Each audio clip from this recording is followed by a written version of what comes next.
के द्वारा चयनित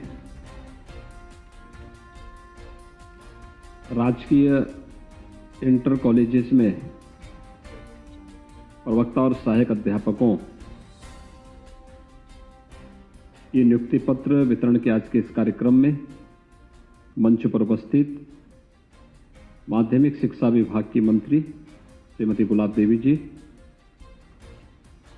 प्रमुख सचिव उच्च शिक्षा और प्रभारी माध्यमिक शिक्षा श्री सुधीर महादेव बोबड़े जी, डीजी स्कूली शिक्षा श्री विजय किरणानंद जी, माध्यमिक शिक्षा विभाग से जुड़े हुए सभी अधिकारीगण और आज की इस नियुक्ति पत्र वितरण के कार्यक्रम में यहाँ लखनऊ में मेरे सम्मुख उपस्थित और प्रदेश के अलग अलग जनपदों में सभी उपस्थित जनप्रतिनिधिगण, नवनियुक्त सभी प्रवक्ता और सहायक अध्यापकगण, उनके परिवार के सभी सदस्यगण और उपस्थित भाइयों बहनों,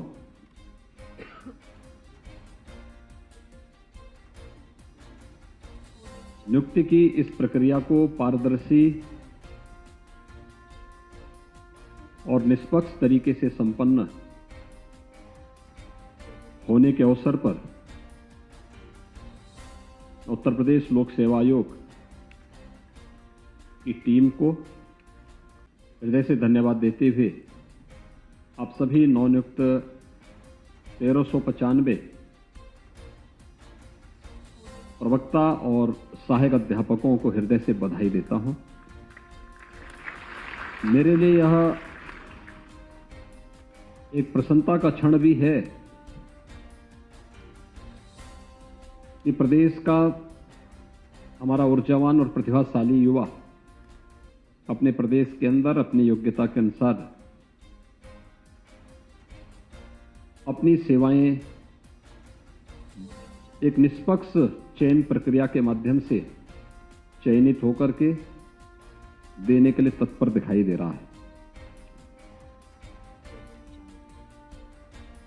विगत 5.5 वर्ष के दौरान हमारी सरकार ने प्रदेश के अंदर उन सभी जो बाधाएं थी, जो बैरियर्स थे, उन्हें हटा करके प्रक्रिया को उतनी ही निष्पक्ष और पारदर्शी बनाने का प्रयास किया है,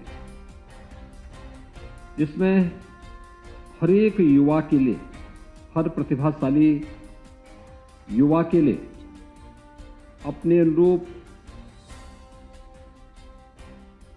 नौकरी और रोजगार ढूंढने में सफलता प्राप्त हो सके, और उसी चयन की प्रक्रिया का हिस्सा है, जिसमें चाहे वह उत्तर प्रदेश लोक सेवा आयोग की निष्पक्ष और पारदर्शी कार्य पद्धति हो, उत्तर प्रदेश अधीनस्थ सेवा चयन आयोग के द्वारा बरती गई विगत 5.5 पौने 6 वर्ष के अंदर निष्पक्ष और पारदर्शी भर्ती की प्रक्रिया हो, उच्चतर शिक्षा चयन आयोग या माध्यमिक शिक्षा चयन आयोग का हो या किसी भी अन्य भर्ती बोर्ड के द्वारा की गई भर्ती की कार्रवाई, आज कोई उत्तर प्रदेश के अंदर भर्ती की किसी भी कार्रवाई में भाई भतीजावाद, जातिवाद या भ्रष्टाचार की शिकायत नहीं कर सकता, और किसी भी सरकार का यह दायित्व बनता है कि वह ईमानदारी से इस प्रक्रिया को आगे बढ़ा करके चयन की प्रक्रिया में सुयोग्यतम पात्र अभ्यर्थियों को मौका मिल सके, उन्हें अपनी प्रतिभा और अपनी ऊर्जा का लाभ अपने राज्य के अंदर देने के लिए उस प्रकार का मंच दे सके। यह राज्य सरकार ने विगत 5.5 पौने 6 वर्ष के अंदर इस प्रक्रिया को आगे बढ़ाया है, और इसीलिए भर्ती की हर प्रक्रिया को हम लोगों ने प्रदेश के अंदर एक मिशन रोजगार के तहत अपने कार्यक्रम को आगे बढ़ाने का कार्य किया और आज उसका परिणाम है कि जिस प्रदेश में वर्षों वर्षों तक नियुक्ति नहीं हो पाती थी, उस प्रदेश में हम लोगों ने विगत 5-5.5 वर्ष के अंदर 5 लाख से अधिक नौजवानों को प्रदेश में सरकारी नौकरी देने में सफलता प्राप्त की है। प्रदेश के अंदर बेहतरीन कानून व्यवस्था की स्थिति के माध्यम से सुरक्षा का दंगा मुक्त प्रदेश बनाने का जो एक वातावरण दिया, उसका परिणाम है कि व्यापक पैमाने पे यहां पे निवेश हुआ। 1,61,00,000 से अधिक नौजवानों को हमें निजी क्षेत्र में नौकरी और रोजगार देने में सफलता प्राप्त हुई। बहुत सारे नौजवान हमारे ऐसे थे जो स्वयं का स्टार्टअप स्थापित करना चाहते थे, लेकिन बैंकों से उनको जोड़ने की प्रक्रिया में कहीं ना कहीं कोई बाधा थी, या बहुत सारे ऐसी बातें थी जो बैरियर का काम करती थी। उन सभी बाधाओं को दूर करते हुए 60 लाख से अधिक नौजवानों को, उद्यमियों को हम लोगों ने प्रदेश के अंदर स्वतः रोजगार के साथ जोड़ने में भी सफलता प्राप्त की। आज लगभग 1400 जो प्रवक्ता और सहायक अध्यापकों की नियुक्ति की प्रक्रिया को आज नियुक्ति पत्र वितरण के माध्यम से और उनके पदस्थापन कार्यक्रम के माध्यम से आज इस कार्यक्रम को आगे बढ़ाया जा रहा है। यह इसी मिशन रोजगार का हिस्सा है जिसे राष्ट्रीय स्तर पर आदरणीय प्रधानमंत्री जी पूरी मजबूती के साथ आगे बढ़ा रहे हैं। आपने देखा होगा कि राष्ट्रीय स्तर पर आदरणीय प्रधानमंत्री जी के अनुकंपा से आज 10 लाख से अधिक अग्निवीरों का चयन हो रहा है। विभिन्न विभागों में, भारत सरकार के विभिन्न विभागों में भी 10 लाख से अधिक युवाओं को नौकरी और रोजगार के साथ जोड़ने की कार्रवाई को युद्ध स्तर पर आगे बढ़ाया जा रहा है। देश और प्रदेश के युवाओं के लिए आज अपने ही राज्य में और अपने ही देश में नौकरी और रोजगार की असीम संभावनाओं को आगे बढ़ाने के लिए ही हम सब आज मिशन रोजगार के इस कार्यक्रम के साथ आपके साथ यहां पर जुड़े हुए हैं। मैं इस अवसर पर इन सभी नवचयनित 1395 प्रवक्ता और सहायक अध्यापकों को हृदय से बधाई देता हूं। यह हम सबका सौभाग्य है कि आपका चयन ऐसे समय में हुआ है जब ये देश और पूरी दुनिया कोरोना महामारी से लगभग उभरने की ओर अग्रसर हुई है, लेकिन साथ साथ भारत के अंदर पहली बार एक ऐसी राष्ट्रीय शिक्षा नीति को हम लोगों ने स्वीकार किया है जो केवल पुस्तकीय ज्ञान तक किसी छात्र को सीमित नहीं रखेगी, बल्कि इसमें नवाचार के लिए, शोध और विकास की उन संभावनाओं को आगे बढ़ाने के लिए व्यापक अवसर उपलब्ध होंगे। और इस अवसर पर आपका चयन आपको भी कुछ नया करने के लिए प्रेरित करेगा। याद रखना, अगर हम समय की गति के अनुरूप नहीं चल पाए तो हम सब पिछड़ जाएंगे, आगे नहीं बढ़ पाएंगे। भारत को फिर से दुनिया के अंदर जो भारत की पहचान थी, उस पहचान को भारत के अंदर फिर से स्थापित करने की प्रक्रिया का यह हिस्सा है। हम उसके साथ भारत को फिर से जोड़ सकें, भारत को उसकी पुरातन पहचान दे सकें। केवल विश्व गुरु बोलने से हम विश्व गुरु नहीं हो जाते हैं, उसके अनुरूप इनोवेशन को, रिसर्च एंड डेवलपमेंट को हमें आगे बढ़ाने के लिए तैयार होना होगा।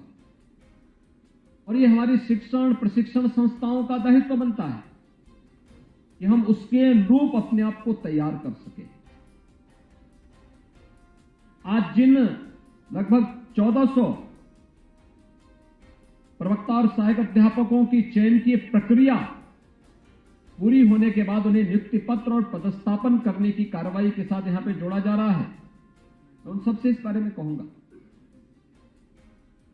उनमें से बहुत सारे लोग ऐसे होंगे जो कई वर्षों से इंतजार कर रहे थे। वे तमाम अन्य परीक्षाओं में इससे पहले भी यूपीएससी की रही हो या फिर अधीनस्थ सेवा चयन आयोग या माध्यमिक शिक्षा चयन आयोग, उच्च शिक्षा चयन आयोग या अन्य तमाम परीक्षाओं का पाठ रहे होंगे, प्रयास किए होंगे। बहुत बार उनकी योग्यता होने के बावजूद भी उनका चयन नहीं हुआ होगा, क्योंकि जिस प्रकार का भेदभाव पहले होता था, भर्ती की प्रक्रिया में जिस प्रकार का भ्रष्टाचार 2017 के पहले उत्तर प्रदेश के अंदर था, वह किसी से छुपा हुआ नहीं है। भर्ती निकलती थी और महाभारत के सारे रिश्ते वसूली के लिए निकल पड़ते थे। यह किसी से छुपा हुआ नहीं है। लेकिन विगत 5.5 वर्ष के अंदर अगर हमने प्रदेश के अंदर अपराध और अपराधियों के लिए जीरो टॉलरेंस की बात की,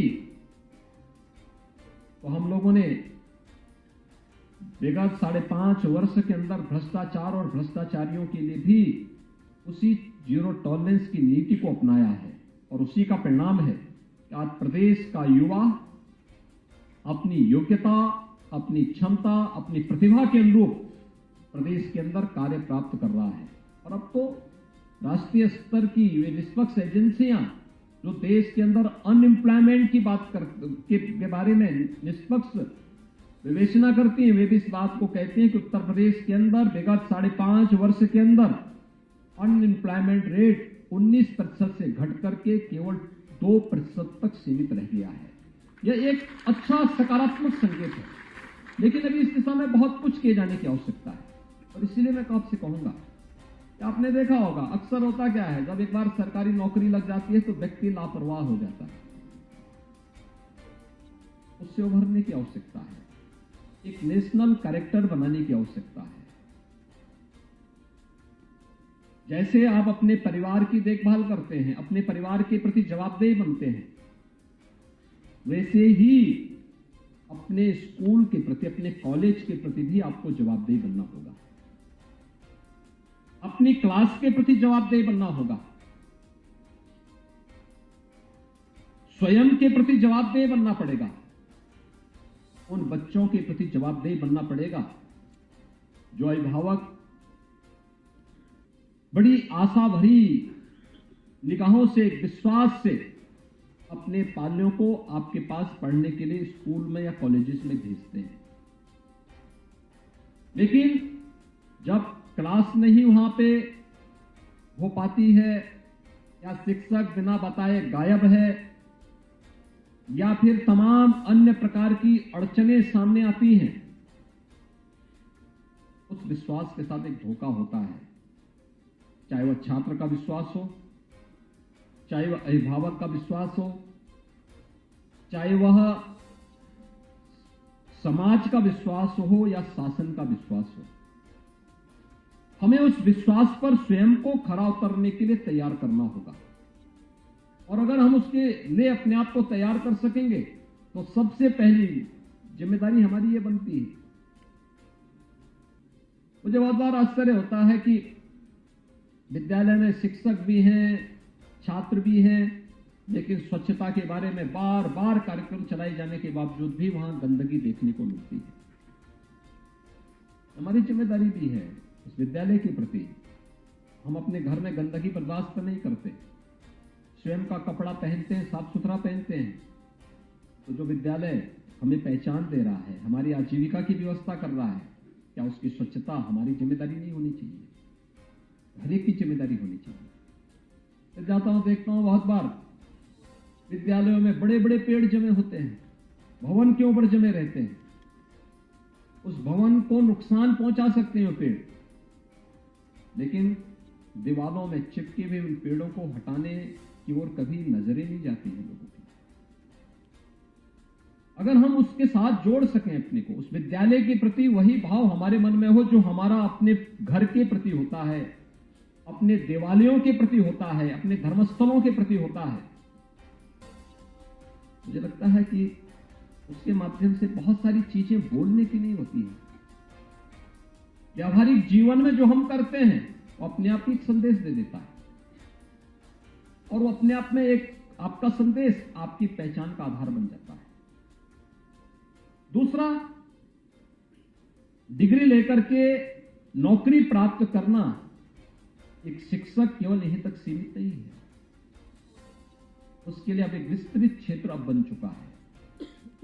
आपने अपने जीवन में जिस फील्ड को चयन किया है तो जितना आसान दिखता है उतना ही चुनौतीपूर्ण भी है। आसान इसलिए क्योंकि हर व्यक्ति एक शिक्षक के रूप में आपके प्रति सम्मान का भाव रखेगा। आपने एक आसान प्रक्रिया के माध्यम से आपको चयन की प्रक्रिया के साथ जोड़ करके आपने नियुक्ति पत्र भी प्राप्त कर लिया है। लेकिन चुनौतियां इसलिए क्योंकि आपको अपने आप को साबित करना है।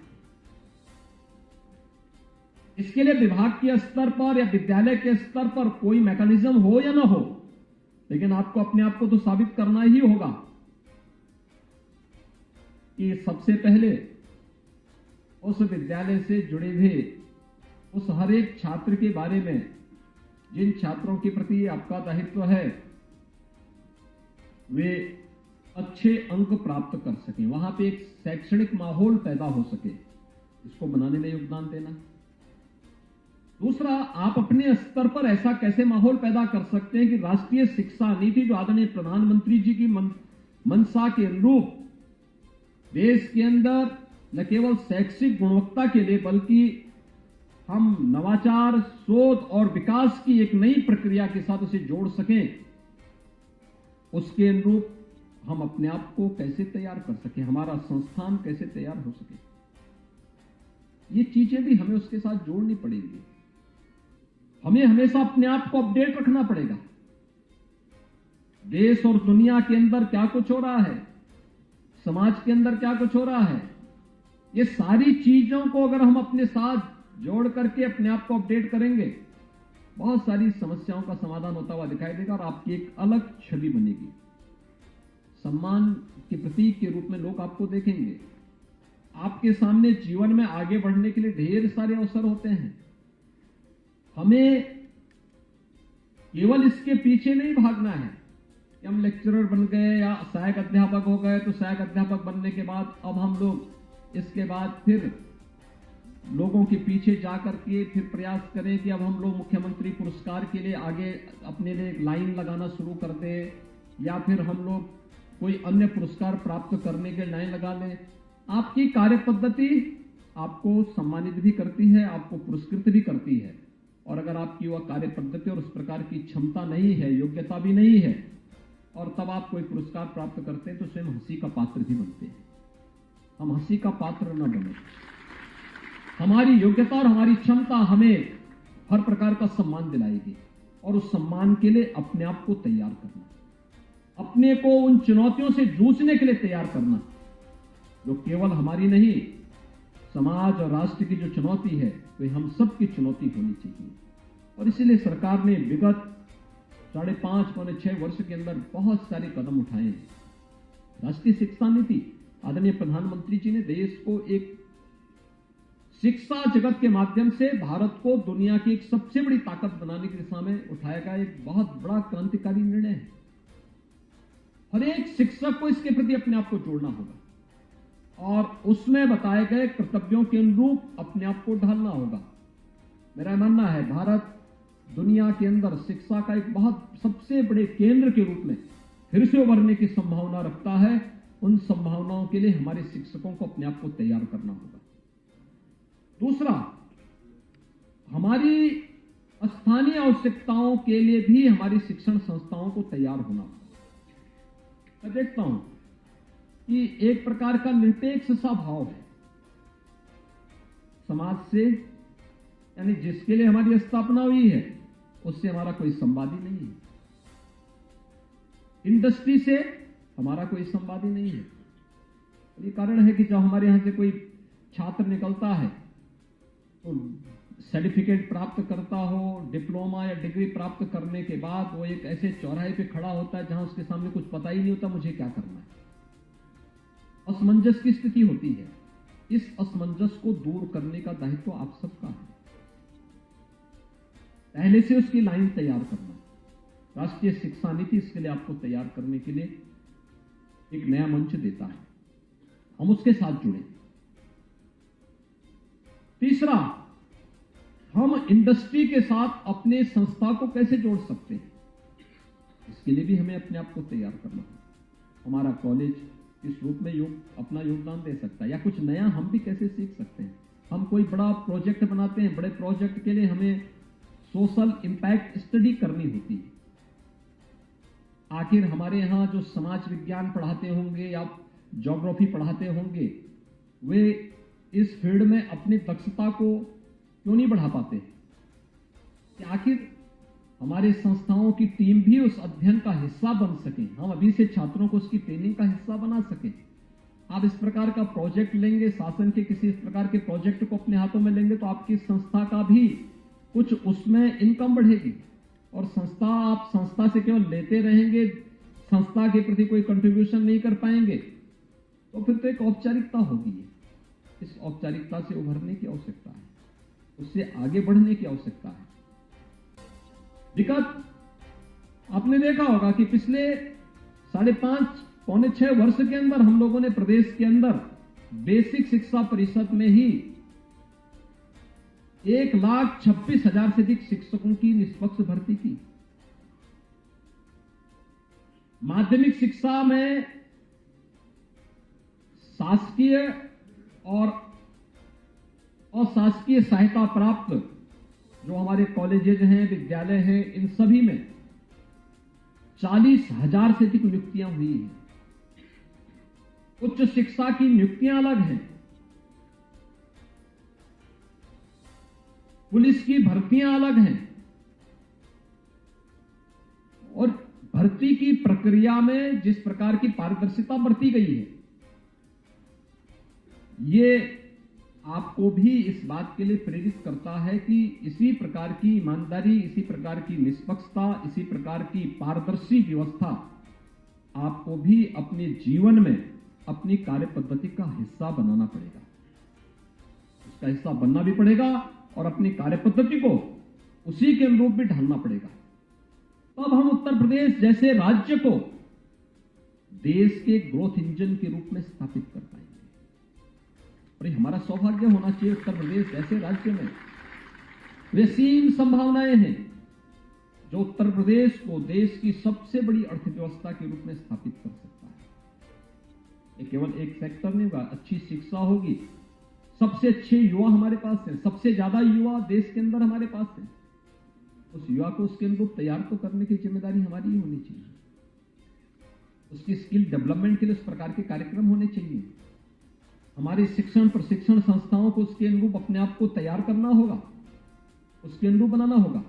और इसलिए इतनी बड़ी प्रक्रिया में हम लोगों ने, इतने बड़े पैमाने पर हम लोगों ने नियुक्ति की प्रक्रिया को आगे बढ़ाया। इसके साथ ही संस्कृत विद्यालयों में भी हम लोगों ने तात्कालिक रूप से मानदेय पर शिक्षकों की भर्ती वहां पर करवाई, और एक भी कहा कि चयन की प्रक्रिया इसके साथ साथ वह भी चले।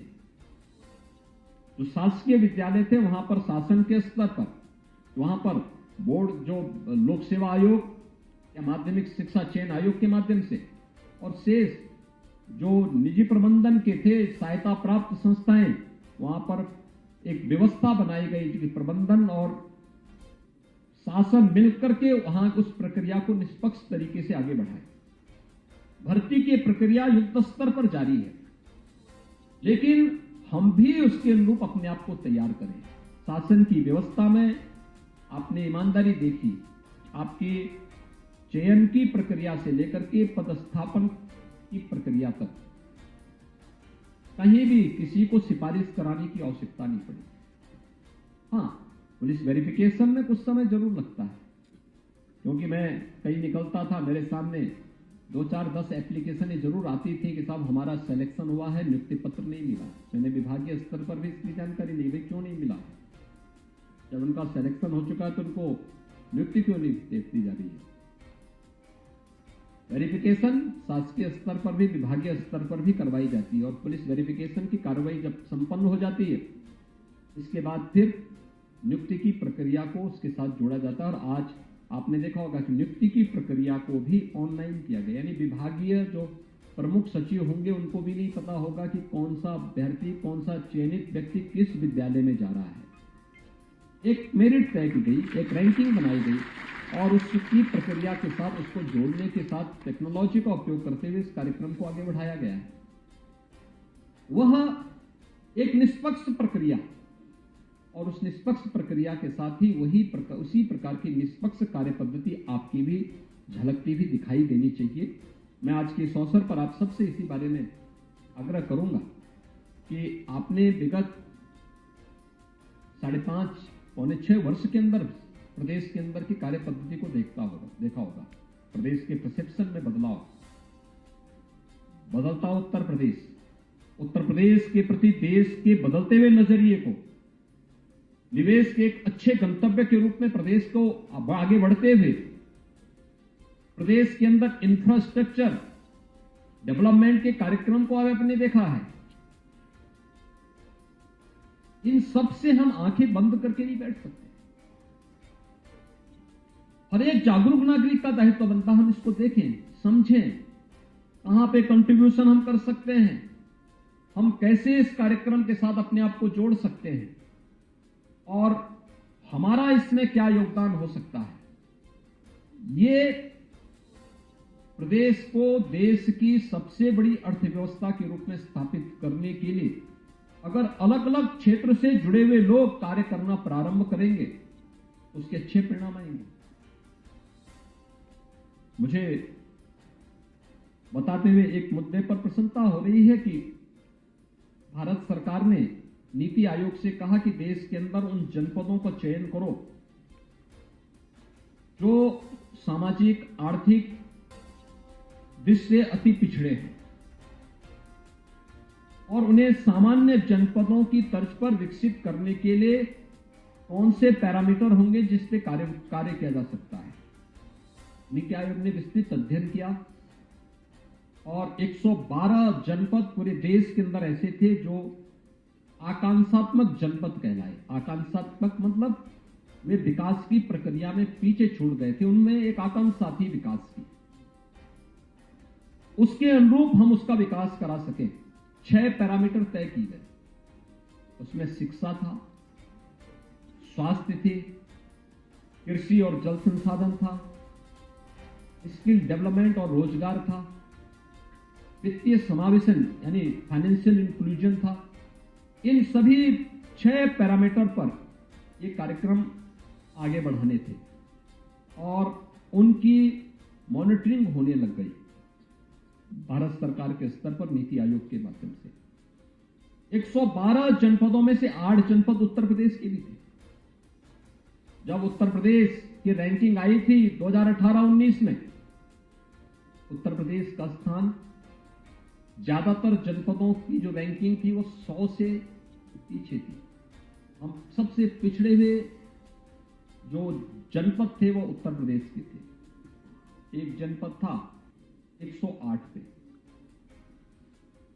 एक था 105 पे, यानी हम जो 112 थे उनमें से हमारा स्थान कहां पे था? पिछड़े, सबसे पिछड़ेतम थे, उसमें से 108वें स्थान पर हमारा एक जनपद था। ऐसे हमारे ज्यादातर जनपदों की स्थिति हुई थी। कोरोना महामारी पूरी दुनिया को प्रभावित किया, लेकिन कोरोना महामारी के बावजूद हम लोगों ने पहले दिन से ही, जब भारत सरकार ने इन जनपदों की सूची दी, हम लोगों ने वहां पे अपना कार्य प्रारंभ किया और हर एक फील्ड में काम किया। पूरी टीम को लगाया गया, रिजल्ट बिना टीम के नहीं आ सकते। और जब कार्य किया गया, वर्तमान में जो रैंकिंग आई है, आपने देखा होगा कि एस्पिरेशनल डिस्ट्रिक्ट 112 में जो पूरे देश के अंदर की रैंकिंग आई है, जिन राज्यों ने सर्वाधिक विकास किया है और सबसे अच्छे परिणाम लाए हैं, टॉप 10 में 5 जनपद उत्तर प्रदेश के हैं जिन्होंने बेहतरीन काम किया है और टॉप 20 में उत्तर प्रदेश के सभी 8 जनपद हैं। यानी 112 में से टॉप 10 में अगर कोई 5 जनपद हैं तो उत्तर प्रदेश के। टॉप 20 में हमारे 8 के 8 जनपद हैं। चीजें दिखाती हैं कि शिक्षा के क्षेत्र में अच्छा हुआ, स्वास्थ्य के क्षेत्र में अच्छा हुआ, कृषि और जल संसाधन के क्षेत्र में अच्छा हुआ, स्किल डेवलपमेंट और रोजगार के क्षेत्र में अच्छा हुआ, अन्य वित्तीय समावेशन के क्षेत्र में भी कुछ अच्छा हुआ है। इसको और अच्छा बनाने की दिशा में क्या प्रयास हो सकते हैं, और अगर अलग अलग फील्ड से जुड़े हुए लोग इस दिशा में कार्य करना प्रारंभ कर देंगे। औद्योगिक निवेश के बेहतरीन वातावरण हुआ है, ये सभी चीजें यूपी के अंदर प्रारंभ हुई है। तो मुझे लगता है कि उत्तर प्रदेश के अंदर जो संभावनाएं हैं, उन संभावनाओं के माध्यम से हम ढेर सारे नौजवानों के लिए नौकरी और रोजगार की संभावनाओं को भी आगे बढ़ा सकते हैं। मुझे पूरा विश्वास है आप सभी नवचयनित 1395 प्रवक्ता और सहायक अध्यापकगण पूरी तत्परता के साथ, पूरी ईमानदारी और प्रतिबद्धता के साथ अपनी जिम्मेदारियों का निर्वहन करते हुए अपनी शिक्षण संस्था को वहां की टीम के साथ मिलकर के एक आदर्श संस्था के रूप में स्थापित करने में अपना योगदान देंगे। और याद करना कि अभी से नियुक्ति की प्रक्रिया के बाद ट्रांसफर पोस्टिंग के चक्कर में मत पड़ना। अभी से आते हैं लोग, पहले नौकरी नहीं मिलती, नौकरी मिलती है तो उस समय तो हर व्यक्ति कहता था हम करेंगे, लेकिन बाद में 6 महीने 1 साल के बाद ही तमाम प्रकार के बहाने बनने लगते हैं। आखिर किसी को तो करना होगा प्रदेश के अंदर कार्य, और जो हमारे अभी भी पिछड़े जनपद हैं कौन उनमें जाएगा? अगर वे पीछे ही रह जाएंगे, पिछड़े ही रह जाएंगे, तो फिर कैसे उत्तर प्रदेश देश की एक बड़ी अर्थव्यवस्था के रूप में स्थापित होगा? तो पूरे उत्तर प्रदेश के प्रत्येक नागरिक का दायित्व बनता है कि हम इस टीम का पार्ट बनकर के अपनी जिम्मेदारियों का निर्वहन करें। हमारा प्रदेश आगे बढ़ेगा, देश के अंदर पूरे प्रदेश का नाम होगा, हर प्रदेशवासी का नाम होगा, हर प्रदेशवासी को उसके प्रति सम्मान का भाव लोगों के मन में जागृत होगा। नहीं तो 5 साल पहले क्या स्थिति थी, कोई जाता था यूपी से बाहर तो यूपी के नाम से ही लोग वो करते थे कि अच्छा उत्तर प्रदेश से, ये कह करके ही बहुत सारे जनपद तो ऐसे थे जहां के नौजवानों को कहीं कमरे, किराए पे कमरे नहीं मिलते थे, होटल में नहीं मिल पाता था, धर्मशालाओं में कोई रहने नहीं देता था। क्या स्थितियां थी? बहुत सारे युवाओं को फुटपाथ पर रहने के लिए मजबूर होना पड़ता था। आज वह स्थिति नहीं है। आज कहीं जाएंगे पूरे देश के अंदर, पूरी दुनिया के अंदर उत्तर प्रदेश के वासी को भी सम्मान मिलेगा, सम्मान मिलेगा। उत्तर प्रदेश का परसेप्शन बदला है। इस परसेप्शन को और बेहतरीन करने की दिशा में जब सामूहिक प्रयास होंगे तो उस सामूहिक प्रयास के परिणाम भी हम सबके सामने आएंगे। प्रयास के लिए कठिनाई होती है, चुनौतियां आती हैं, तमाम प्रकार के आरोप प्रत्यारोप भी लगते हैं, लेकिन उन सब के बीच से रास्ता निकालना ही पड़ेगा। मुझे पूरा विश्वास है कि आप सभी मिलकर के इस अभियान का हिस्सा बनेंगे, जो उत्तर प्रदेश को एक नई पहचान दिलाने में सफल होंगे। आज मुझे प्रसन्नता है कि आप सभी 1395 जो नवनियुक्त शिक्षक हैं, यह मिशन रोजगार का हिस्सा बनकर के उत्तर प्रदेश के उस हर नौजवान को जिसको हमें नौकरी और रोजगार के साथ जोड़ने की ईमानदारी के साथ एक प्रतिबद्धता सरकार ने दोहराई थी, आप सब उसका हिस्सा बने हैं।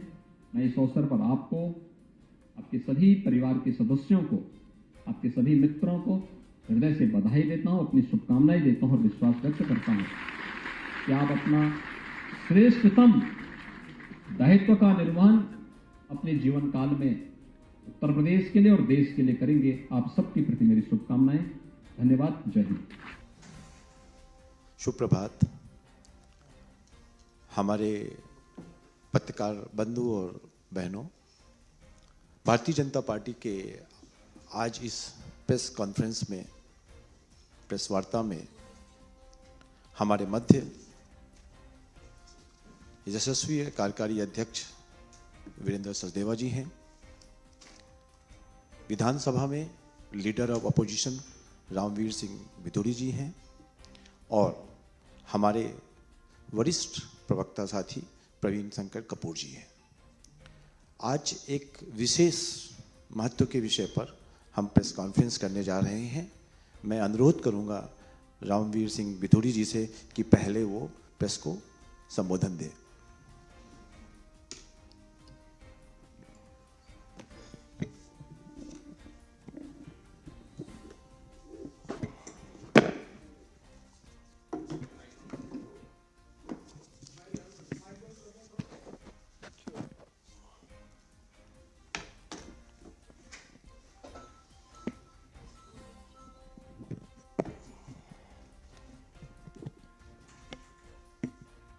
दिल्ली प्रदेश भारतीय जनता पार्टी के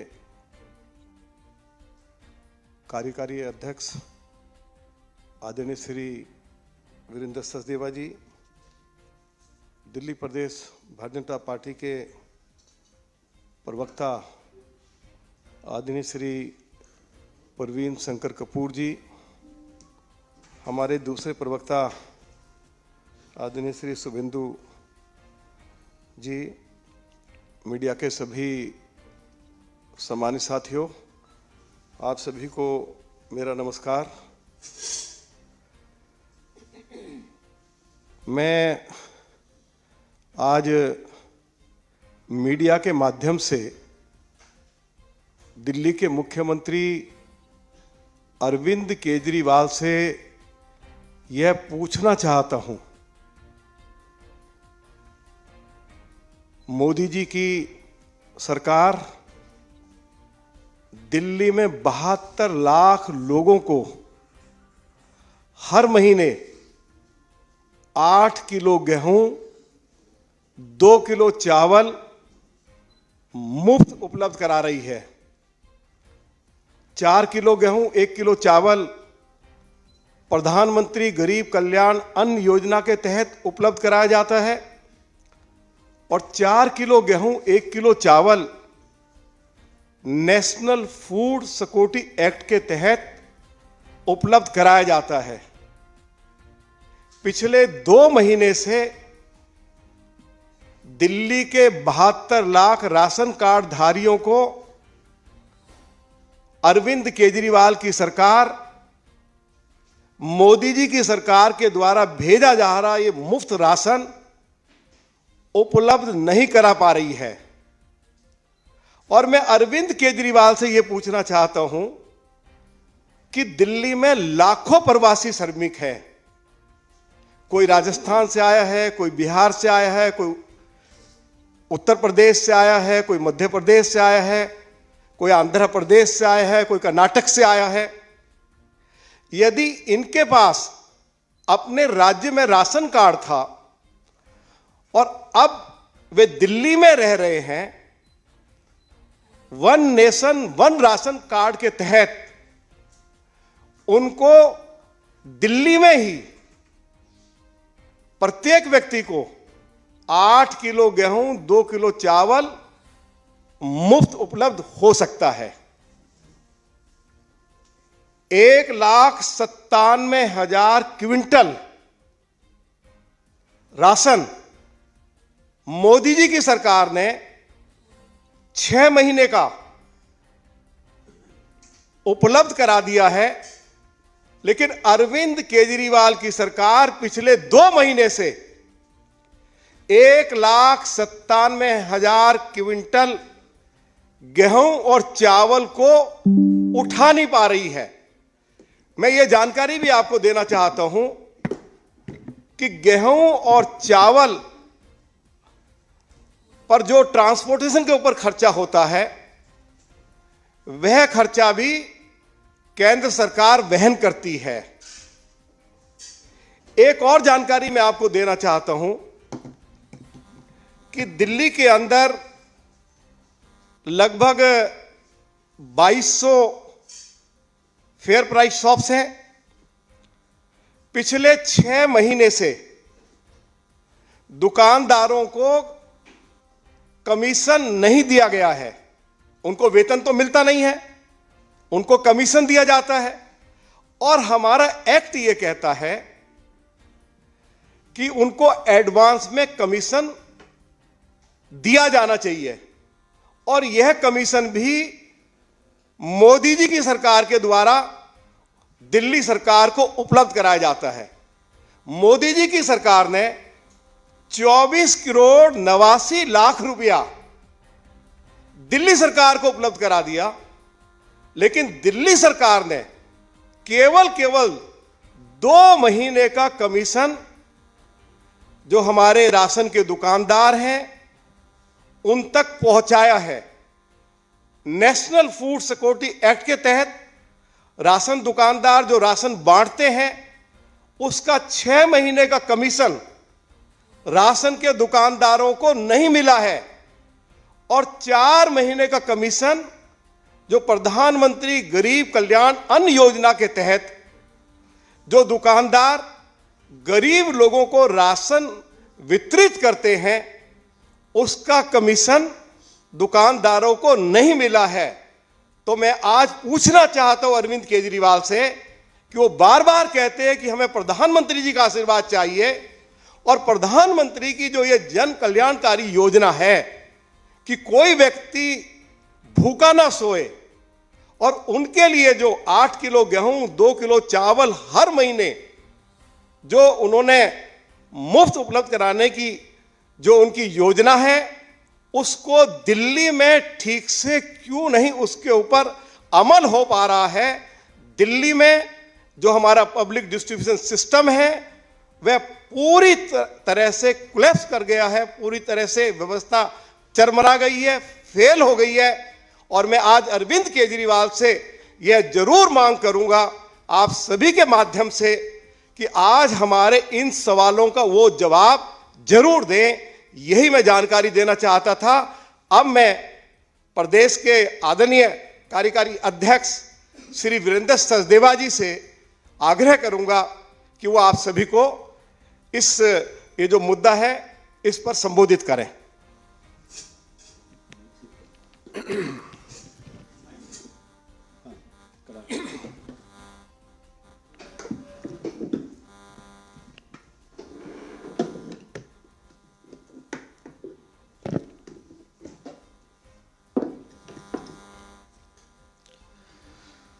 आदरणीय नेता प्रतिपक्ष श्री रामवीर सिंह विधूड़ी जी,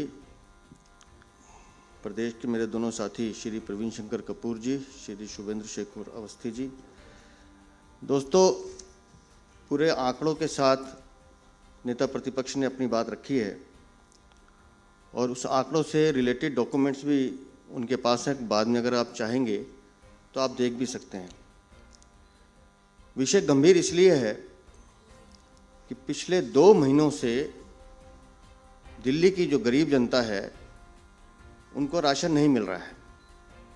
राशन प्रधानमंत्री के यहाँ से, कार्यालय से, उनके जो हमारी सरकार है वहाँ से दिल्ली के गोदामों में आ चुका है। आपको सिर्फ वहाँ से उठाकर नीचे डिस्ट्रीब्यूट करना है, लेकिन आप नहीं कर रहे हैं।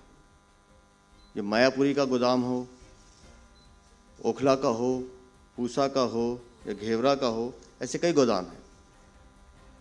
अब मुझे ये समझ में नहीं आता कि क्या कारण है कि आप गरीबों को राशन नहीं दे रहे हैं।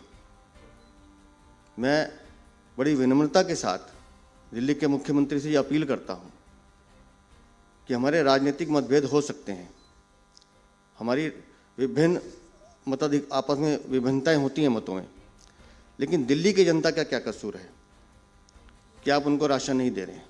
72 लाख लोगों को ये राशन मिलता है। तो मेरा उनसे निवेदन है कि ठीक है कि पिछले एमसीडी चुनाव में आपका 10% मत गिरा है, भारतीय जनता पार्टी का 3% मत बढ़ा है, तो उसका आवेश, उसका गुस्सा आप दिल्ली की जनता पे मत निकालिए। उनको उनका हक जो देना है, जो प्रधानमंत्री कार्यालय से प्रधानमंत्री जी के यहाँ से जा चुका है, उनको देना ही है, क्योंकि हमने तो सेवा करनी है और उस नाते हम पूरे देश में कर रहे हैं। कोरोना काल से लगातार ये फ्री राशन हम दे ही रहे हैं प्रधानमंत्री गरीब कल्याण अन्न योजना के माध्यम से। तो मेरा मुख्यमंत्री जी से निवेदन है और हाथ जोड़ के निवेदन है कि हमारी आपसी कुछ भी भिन्नताएं हों, लेकिन उस लड़ाई में आप दिल्ली की जनता को मत घसीटिए, उनको उनका अधिकार समय पे दीजिए और जो राशन वहाँ रखा है उसे उठवाइए, ताकि वो बच्चे, वो गरीब लोग जो राशन की लाइनों पे जाते हैं, राशन की दुकानों पे जाते हैं, उनको राशन नहीं मिलता है, उनको राशन मिलना प्रारंभ हो। और इसी तरह से जो राशन दुकानदार हैं उनका 6 महीने का कमीशन केंद्र सरकार द्वारा दिल्ली सरकार को दिया जा चुका है और आपने सिर्फ 2 महीने का कमीशन उनको दिया है। बाकी 4 महीनों का कमीशन देके, उनके भी अपने परिवार हैं, वो भी मेहनत करते हैं, उनको भी दे दें और इस काम को सुचारू से चलाएं। अगर किसी कारण से उनको असमर्थता लगती है और उनको लगता है कि वो नहीं कर पाएँ, तो बेशक हम उनकी मदद करने को तैयार हैं। हम प्रधानमंत्री जी से ये निवेदन भी कर सकते हैं, उनसे मांग भी कर सकते हैं कि भाई दिल्ली सरकार राशन को डिस्ट्रीब्यूट करने में असमर्थ है, तो कोई ऐसा मैकेनिज्म बनाया जाए कि केंद्र सरकार सीधा राशन की दुकानों पे राशन डिस्ट्रीब्यूट कर दे, ताकि दिल्ली की जनता का नुकसान ना हो। हमारी सिर्फ इतनी सी मांग है। धन्यवाद। मैं ये कागज भी अध्यक्ष जी, अगर आप अनुमति देंगे, ये दिल्ली सरकार और केंद्र सरकार ने जो जानकारी हमें उपलब्ध कराई, लिखित जानकारी, ये है मायापुरी, ओखला और पूसा के गोदामों में केंद्र सरकार द्वारा नवंबर के लिए भेजा गया 34,264 क्विंटल चावल अभी तक दिल्ली सरकार नहीं उठा पाई है। ये दिल्ली सरकार का रिकॉर्ड है। ये आप देख लीजिए।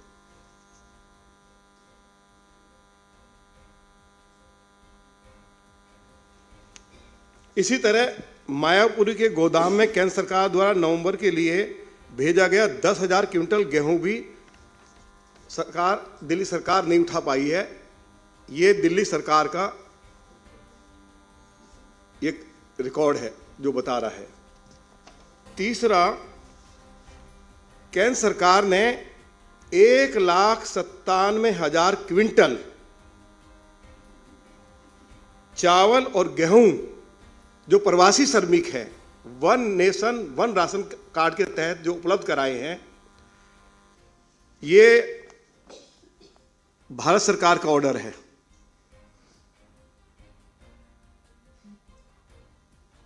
और 1 महीने के अंदर उठाना पड़ता है।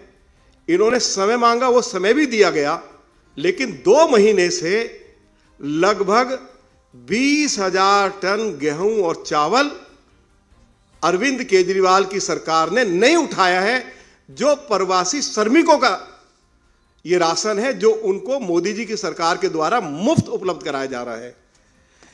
ये आप देखेंगे, दुकानदारों को एडवांस जो उनका कमीशन है वो देना पड़ता है। ये नोटिफिकेशन की कॉपी है। ये दिल्ली सरकार फरवरी 2021 से डीलर्स को एडवांस में कमीशन देने के लिए दिल्ली सरकार की ओर से 13 जनवरी 2021 को आदेश जारी किया गया। एडवांस में 6 महीने से दुकानदारों को कमीशन नहीं मिला है, जबकि केंद्र सरकार ने कमीशन की राशि उपलब्ध करा दी दिल्ली सरकार को। अब आप ये देखेंगे, दुकानों पर राशन पहुंचाने और डीलरों को एडवांस कमीशन देने के लिए केंद्र सरकार ने पिछली छमाही के लिए दिल्ली सरकार को 24 करोड़ 89 लाख रुपया उपलब्ध, ये ऑर्डर की कॉपी है केंद्र सरकार की। 24 करोड़ 89 लाख रुपया उपलब्ध कराए हैं।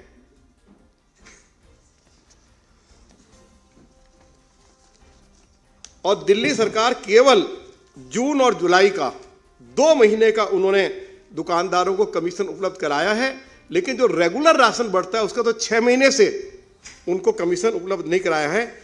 ये सरकारी रिकॉर्ड भी हमने आपको उपलब्ध करा दिया। ये भी केंद्र सरकार का ऑर्डर है कि 30 दिन के अंदर अंदर, ये ऑर्डर की कॉपी है, कि ये राशन उठा लेना चाहिए। इन्होंने समय मांगा, समय दिया गया, लेकिन उसके बावजूद भी ये 1,97,000 क्विंटल राशन, उसमें गेहूं और चावल दोनों हैं, उठाया नहीं गया है। ये केंद्र सरकार का ऑर्डर की कॉपी है। बंधुवर, इस विषय से जुड़ा हुआ कोई भी विषय पर यदि कोई प्रश्न है तो वो आप पूछ सकते हैं। अध्यक्ष जी और हमारे लीडर ऑफ अपोजिशन दोनों लोग हैं, आपके प्रश्नों का जवाब देंगे। सरकार की योजना थी घर घर राशन पहुंचाने की, जिसे लेकर काफी विवाद भी हुआ था केंद्र और दिल्ली सरकार के बीच में। बाद में उस योजना को निरस्त कर दिया गया। तो क्या आपको लगता है कि इस कारण दिल्ली सरकार राशन को नहीं बांट पा रही है, बंटवा रही है, क्योंकि उनकी योजना को निरस्त किया गया था? उनकी योजना को जो निरस्त किया गया वो तो मुझे जहाँ तक ध्यान है कोर्ट के माध्यम से भी किया। मैं बता देता हूं। देखिए,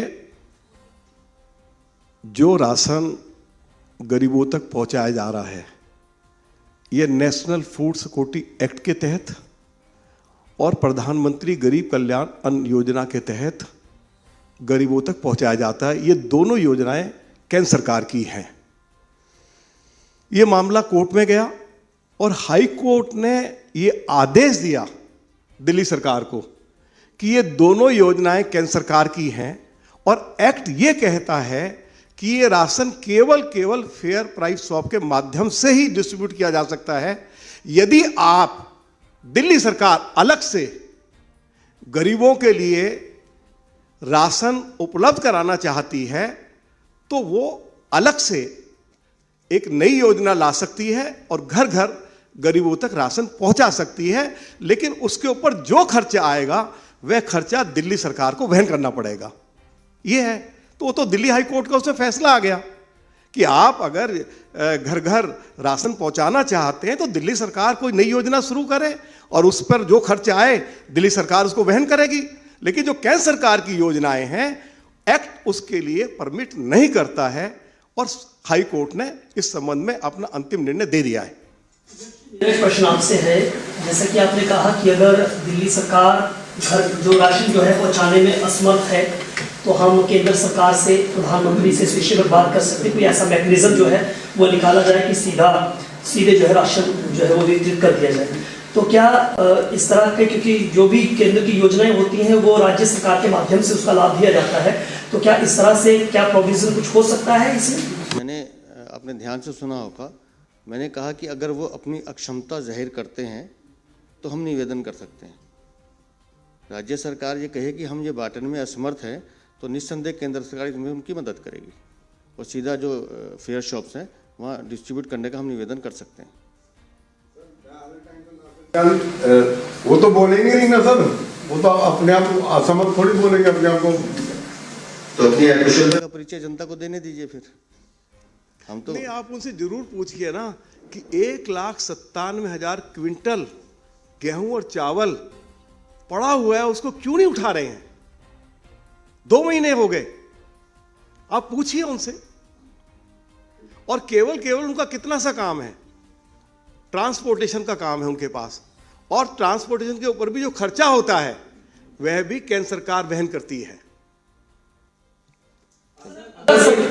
ये ज्यादा समय तक लंबित रहता है क्योंकि पहले से ही 2 महीने हो चुके हैं, तो आप क्या केंद्र सरकार के मंत्रालय को रीच आउट करेंगे कि काफी डिले हो चुका है और प्रवासी लोगों को अनाज की दिक्कत है?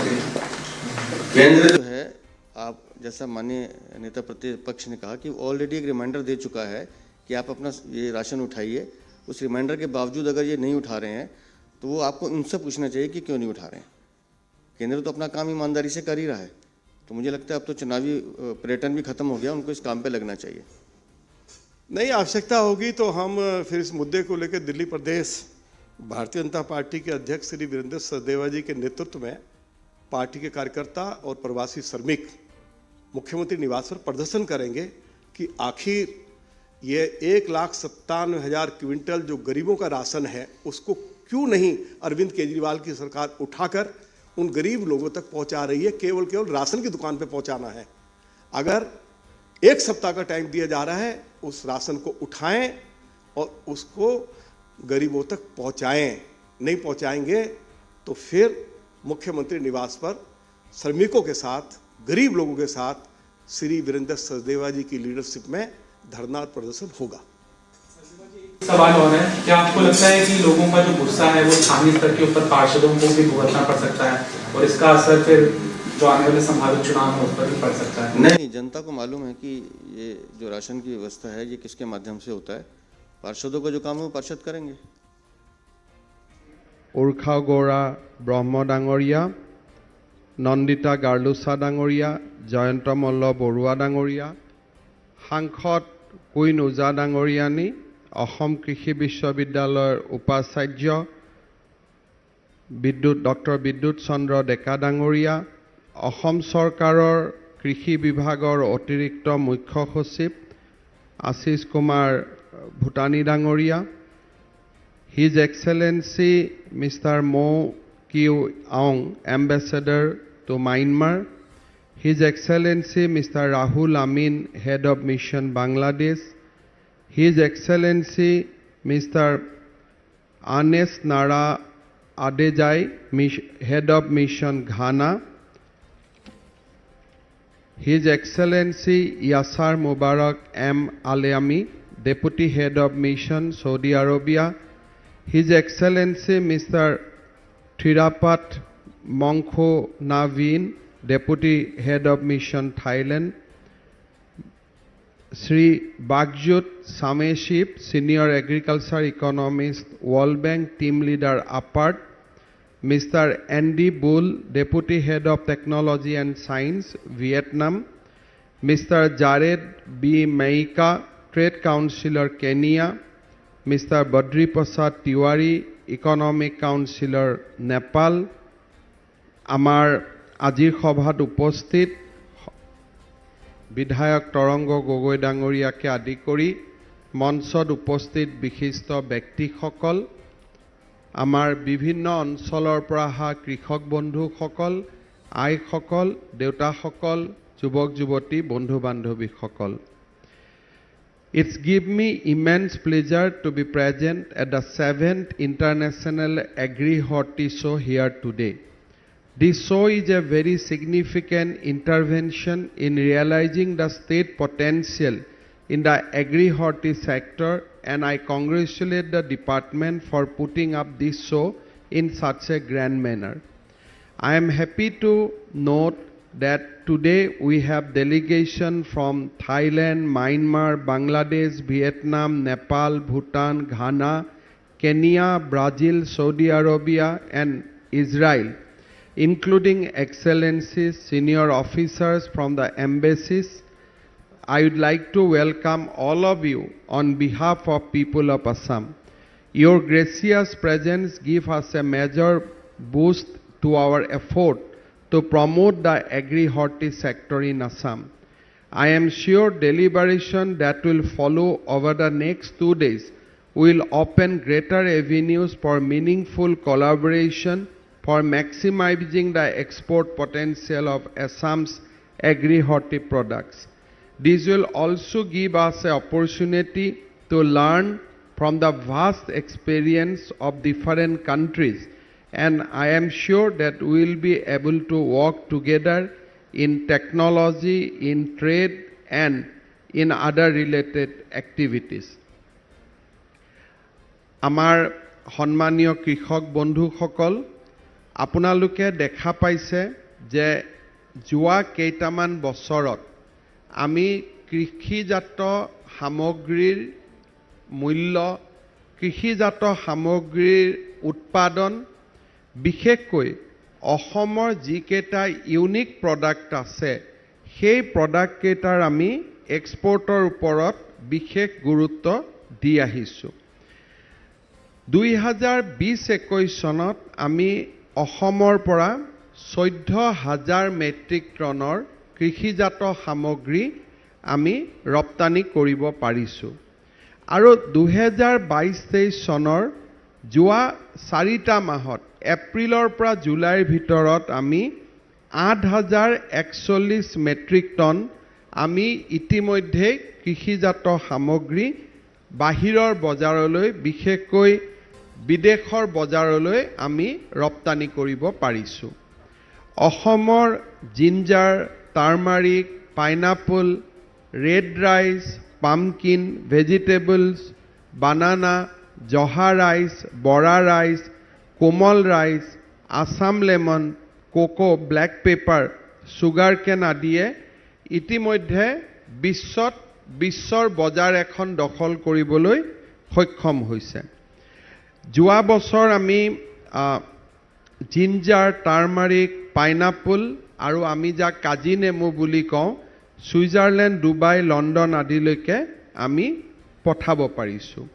আমাৰ pineapple, ginger, Assam lemon, turmeric, red rice আদি আমি এক্সপৰ্টৰ উপৰিও কৰ্ণাটক, হায়দৰাবাদ, মুম্বাই, দিল্লী আৰু কলকাতা জাতীয় আমাৰ দেশৰ ভিতৰতো বজাৰ আমি আমাৰ ফাৰ্মাৰ্ছসকলে দখল কৰিব পাৰিছে। মই কৃষক বন্ধুসকলক আহ্বান জনাম যে আমি যেতিয়া অৰ্গেনিক ফাৰ্মিং কৰিম আৰু অৰ্গেনিক চাৰ্টিফিকেশ্যন যেতিয়া আমি ল'ব পাৰিম, তেতিয়া আমাৰ প্ৰস্তুত হোৱা খাদ্য সামগ্ৰী আমি বাহিৰৰ বজাৰলৈ ৰপ্তানি কৰিব পাৰোঁ। কৃষি বিভাগে যোৱা কিছু বছৰৰ পৰা আপোনালোকৰ লগত এই বিষয়ত কাম কৰিছে। আমি FPOৰ জৰিয়তে এই কামসমূহ আগবঢ়াই লৈ যাবলৈ সক্ষম হৈছোঁ। তেজপুৰৰ লেচুৱে হওক, বিভিন্ন ধৰণৰ আমাৰ যিবিলাক ইউনিক প্ৰডাক্ট আছে, সেই প্ৰডাক্টসমূহে লাহে লাহে দেশ আৰু বিদেশৰ ৰাইজৰ দৃষ্টি আকৰ্ষণ কৰিবলৈ সক্ষম হৈছে। আজি অসমৰ ভোট জলকীয়া বুলি ক'লে, অসমৰ কাজি নেমু বুলি ক'লে ইতিমধ্যে মানুহৰ মাজত এটা বিশেষ চৰ্চা আৰম্ভ হৈছে। আমাৰ কৃষক বন্ধুসকলে এই ক্ষেত্ৰত আমি খুব সুন্দৰকৈ যদি কাম কৰি যাওঁ, তেতিয়াহ'লে আমি অসমৰ কৃষি অৰ্থনৈতিক বিকাশৰ ক্ষেত্ৰত আমি বহুদূৰ আগুৱাই যাব পাৰিম। আমাৰ ডিপাৰ্টমেণ্টে প্ৰায় 800 ক্লাষ্টাৰ আইডেণ্টিফাই কৰিছে, 21টা FPCৰ লগত কাম কৰিছে আৰু প্ৰায় 2 লাখ হেক্টৰ মাটিত ইতিমধ্যে অৰ্গেনিক কাল্টিভেশ্যন কৰিবলৈ সক্ষম হৈছে। অৰ্গেনিক কাল্টিভেশ্যনৰ লগতে আমি আৰু এটা বিষয়ত গুৰুত্ব দিব লাগে, সেইটো হৈছে নেচাৰেল ফাৰ্মিং। নেচাৰেল ফাৰ্মিঙৰ মূল কথাটো হ'ল যে ইয়াক আমি প্ৰাকৃতিক খেতি বুলি কৈছোঁ।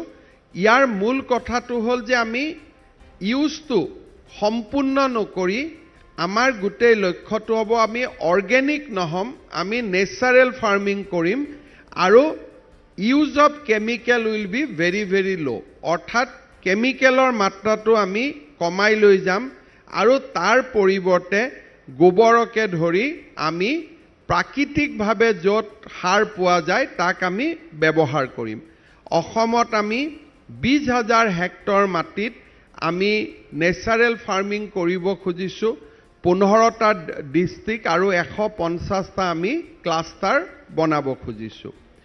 আমাৰ কৃষক বন্ধুসকল, আপোনালোকে জানে যে আৰু এটা ডাঙৰ বজাৰ হৈছে মিলেট।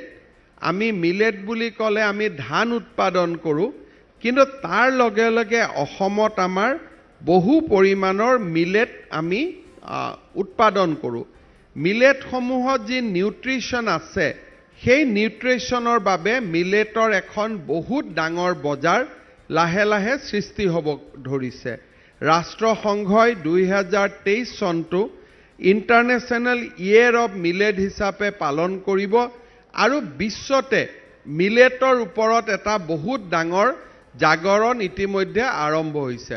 যোৱা পৰহি মই দেখা পাইছোঁ যে ইউনাইটেড নেশ্যনৰ মিটিঙত আমাৰ কেন্দ্ৰীয় বিদেশ মন্ত্ৰী জয়শংকৰে মানুহক নিশাৰ আহাৰ দিছে আৰু তেওঁ আহাৰটো টুইট কৰিছে যে মই মিলেটেদি মানুহক খুৱাইছোঁ। কেইদিনমান আগতে আমাৰ G20 দেশৰ প্ৰতিনিধিসকল উদয়পুৰত গৈছিলে।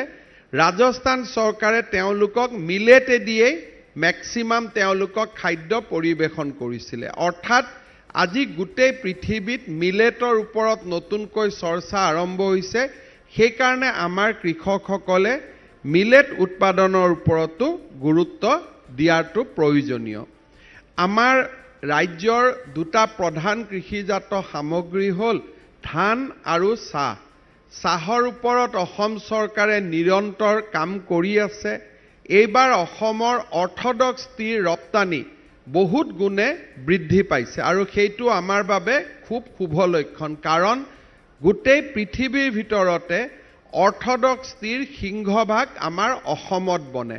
আজি অসম চৰকাৰে প্ৰতি কেজি অৰ্থডক্স টি বনোৱাৰ পৰিৱৰ্তে 10 টকাকৈ আমি চাহ খেতিয়কসকলক দিছোঁ, যাৰ ফলত অৰ্থডক্স টি উৎপাদন বহুতখিনি বাঢ়ি গৈছে। ধানৰ ক্ষেত্ৰতো আপোনালোকে জানে যে আমাৰ ধানসমূহ কিনাৰ অসুবিধাৰ বাবে আমাৰ ৰাইজে আগতে ধানৰ খেতি বহুত কম কৰিছিল। যোৱাবাৰ আমি প্ৰথমবাৰ অসমত আগে পিছেও FCI ধান কিনিছিল, কিন্তু ৰাজ্য চৰকাৰে তাৰ লগত হাত উজান দিয়া নাছিল। যোৱাবাৰ অসম ফুড এণ্ড চিভিল ছাপ্লাই কৰ্পোৰেশ্যনক লগত লৈ আমি সমগ্ৰ ৰাজ্যজুৰি ধান কিনাৰ বাবে এটা আমি ব্যৱস্থা হাতত লৈছিলোঁ। যোৱাবাৰ আমি 5,60,000 মেট্ৰিক টন আমি ধান ৰাইজৰ পৰা কিনিব পাৰিছিলোঁ। যোৱা কেইদিনমান আগতে মই মাজুলীত গৈছিলোঁ, কৃষকসকলৰ লগত কথা পাতিছিলোঁ। এজন কৃষকক মোৰ লগত চিনাকি কৰাই দিয়া হৈছিল। যোৱা বছৰ তেখেতে 25 লাখ টকাৰ ধান চৰকাৰক বিক্ৰী কৰিছিল। অৰ্থাৎ এজন কৃষকে যদি 25 লাখ টকাৰ ধান বিক্ৰী কৰিব পাৰে মাজুলীত, আমাৰ অসমত এনেকুৱা কৰপতি কৃষক আমি বহুত উৎপাদন কৰিব পাৰোঁ। লাখপতি কৃষক আমি দেখিলোঁ, কিন্তু কৰপতি কৃষকো আমি পাম, আৰু সেই কাৰণে আমি সেই দিশত কাম কৰিব লাগে। মই দৃঢ়তাৰে বিশ্বাস কৰোঁ যে এইবাৰ আমি অসমৰ মানুহক বহু কেইজন কৰপতি কৃষক চিনাকি কৰাই দিব পাৰিম, কাৰণ লাখপতি কৃষক মই নিজে দেখি আহিলোঁ। মোৰ মনত ইচ্ছা আছে যে এইবাৰ আমি কৰপতি কৃষক মানুহক দেখুৱাব লাগে। সেইবাবে মই আপোনালোকক আহ্বান জনাম যে আপোনালোকৰ যিমান ধান খেতি আছে আপোনালোকে মিলৰ মালিকক বিক্ৰী নকৰিব, যদিহে তেওঁ ন্যূনতম সমৰ্থন মূল্যৰ ওপৰত মূল্য নিদিয়ে। অৰ্থাৎ 2040 টকাৰ পৰিৱৰ্তে কোনোবাই যদি 2100 টকা দিয়ে তেওঁক বিক্ৰী কৰক, আমাৰ আপত্তি নাই, কিন্তু 2040 টকাৰ তলত আপোনালোকে 1 মোন ধানো কাকো বিক্ৰী নকৰিব। যোৱা কেইদিনমান আগতে নলবাৰীত আমি দেখা পাইছিলোঁ যে ওচৰ চুবুৰীয়া ৰাজ্যৰ পৰা ট্ৰাক আহিছে ধান লৈ যাবৰ কাৰণে। আমি লগে লগে আইনী ব্যৱস্থা লৈছোঁ। তেওঁলোকক আমি সুধিছোঁ যে ধানৰ মূল্য কিমান দিছা? বোলে আমি 1300 টকা দিছোঁ। লগে লগে আমি মানুহকেইজনক এৰেষ্ট কৰিছোঁ, কাৰণ আমাৰ কথাটো হ'ল 2040 টকাৰ তলত কৃষকক আমি কোনেও মূল্য দিব নোৱাৰোঁ। সি লাগিলে বেচৰকাৰী মিলেই হওক বা চৰকাৰী আমাৰ প্ৰণালীয়ে হওক। আপোনালোকক সেইকাৰণে মই আহ্বান জনাম যে গোটেই অসমতে আমি ধান ক্ৰয় কেন্দ্ৰ কিনিছোঁ, ৰাইজৰ মাজত আমি সচেতনতাৰ সৃষ্টি কৰিছোঁ, আৰু সকলো ৰাইজে মিলি এইবাৰ ঘৰত থকা ভঁৰালত থকা ধান নিজৰ ব্যৱহাৰৰ বাবে ৰখাখিনিক বাদ দি আমি আমাৰ ধান ক্ৰয় কেন্দ্ৰসমূহত বিক্ৰী কৰিব লাগে। তাৰ উপৰিও আমাৰ কৃষকসকলে কেনেকৈ আমি ধানৰ পিছত সৰিয়হ উৎপাদন কৰিব পাৰোঁ তাৰ ওপৰত আমি আটাইতকৈ বেছি গুৰুত্ব দিব লাগে। আজি আমাৰ অসমত দুটা খেতি খুব সুন্দৰভাৱে আমাৰ আগবাঢ়ি গৈছে। সেইটো হৈছে এটা মেইজ আৰু এটা হৈছে আমাৰ মাষ্টাৰ্ড। আজি যদি আপোনালোকে চাই যে 19-20 চনত মাষ্টাৰ্ড উৎপাদনত আমাৰ দেশৰ ভিতৰতে অসমে 7ম ৰেংক পাবলৈ সক্ষম হৈছিল। মেজ আমি যোৱা বছৰকেইটাত প্ৰায় 3,600 কেজি পাৰ হেক্টৰত আমাৰ উৎপাদন হৈছে, আৰু 50,000 হেক্টৰ মাটিত আমি মেজ কৰিছোঁ। মেজ আৰু মাষ্টাৰ্ডৰ বজাৰৰ কোনো অভাৱ নাই।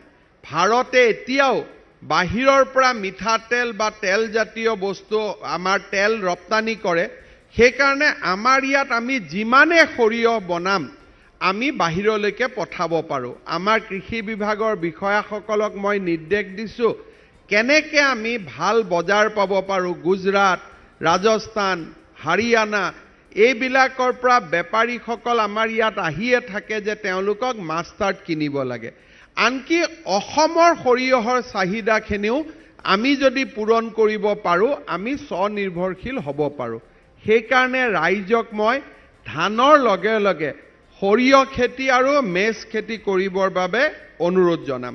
ইয়াৰ উপৰিও আমাৰ কৃষকসকলৰ বাবে আটাইতকৈ আমি এটা ডাঙৰ চিন্তা কৰিছোঁ, সেইটো হ'ল আপোনালোকে যদি আপোনালোকৰ ধাননি পথাৰবিলাক চাই তেতিয়ালে দেখিব যে ধাননি পথাৰবিলাক উদং হৈ থাকে, যিটো সময়ত আমি পথাৰত শস্য কাটি লওঁ।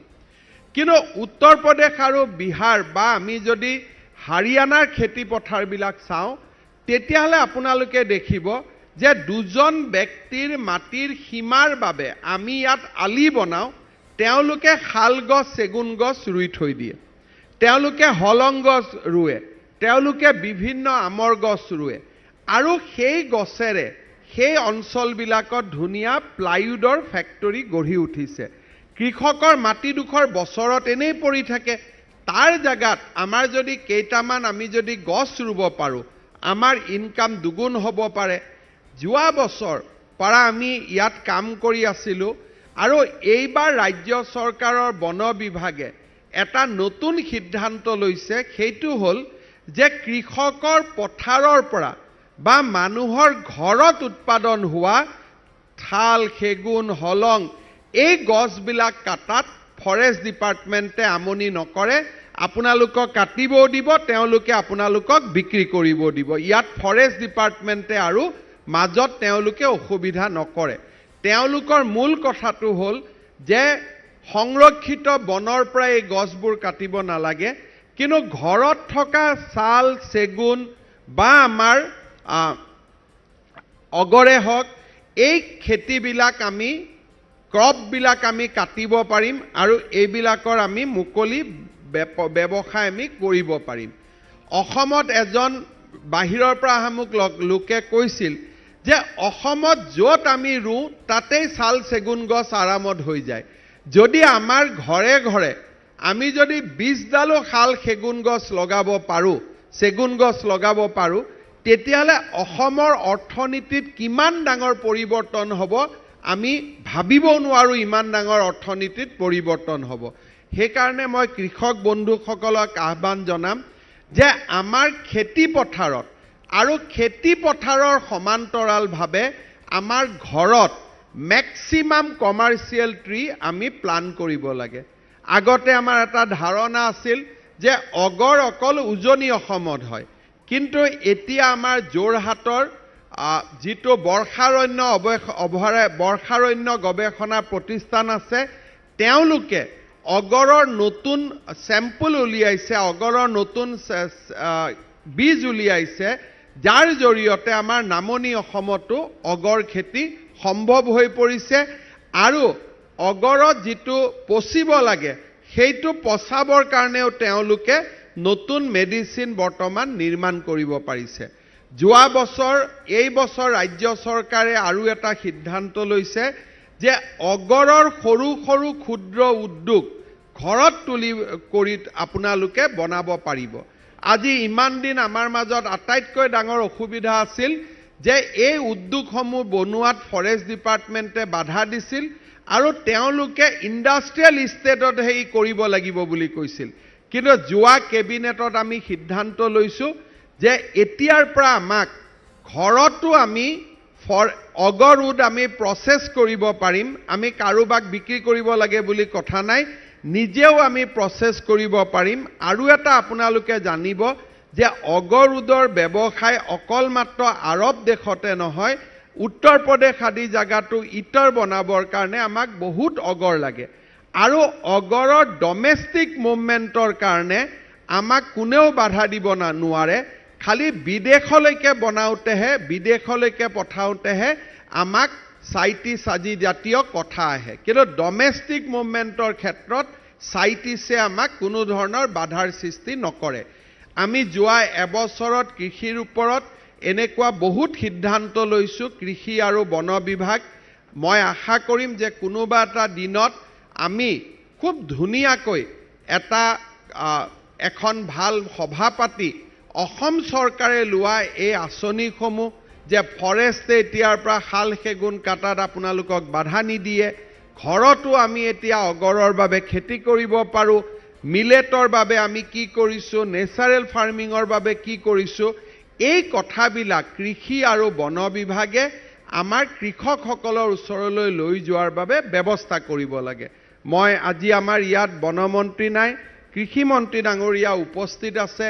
মই এটা কথা বিশ্বাস কৰোঁ যে আমাৰ কৃষকৰ মনত উৎসাহ আছে, কিন্তু তেওঁলোকক জ্ঞানখিনি নতুন যিখিনি আমাৰ নিয়ম নীতি আমি কৰিছোঁ, উৎসাহ উদ্দীপনাৰ আঁচনি, এইবিলাকৰ এটা বিস্তৃত জনজাগৰণ হ'ব লাগে। এই ক্ষেত্ৰত আমাৰ কৃষি বিভাগ বা বন বিভাগে এতিয়াও যি ধৰণে প্ৰ'এক্টিভ ভূমিকা পালন কৰিব লাগে, তেওঁলোকে প্ৰ'এক্টিভ ভূমিকা বা আমাৰ KVC সকলেও চৰকাৰৰ নতুন নতুন যিবিলাক সিদ্ধান্ত কৃষকৰ ওচৰলৈ লৈ যোৱাৰ ক্ষেত্ৰত আমি যিমান কৰিব লাগে আমি সিমান কৰিব পৰা নাই। মই কেইদিনমান আগতে য'তে কৃষকক লগ পাওঁ তাকে মই সুধো যে এইবিলাক যে চৰকাৰে নতুন নতুন কথা চিন্তা কৰিছে আপোনালোকে জানে নে নাই? বোলে আমিতো গম পোৱা নাই। মই ভাবোঁ যে গাঁও সভা পাতি পাতি আমাৰ কৃষি আৰু বন বিভাগে যোৱা বছৰ চৰকাৰে কৃষি খণ্ডক নতুনকৈ এটা নতুন পথত লৈ যাবৰ কাৰণে প্ৰায় 25টাতকৈও বেছি আমি ইম্পৰ্টেণ্ট সিদ্ধান্ত লৈছোঁ।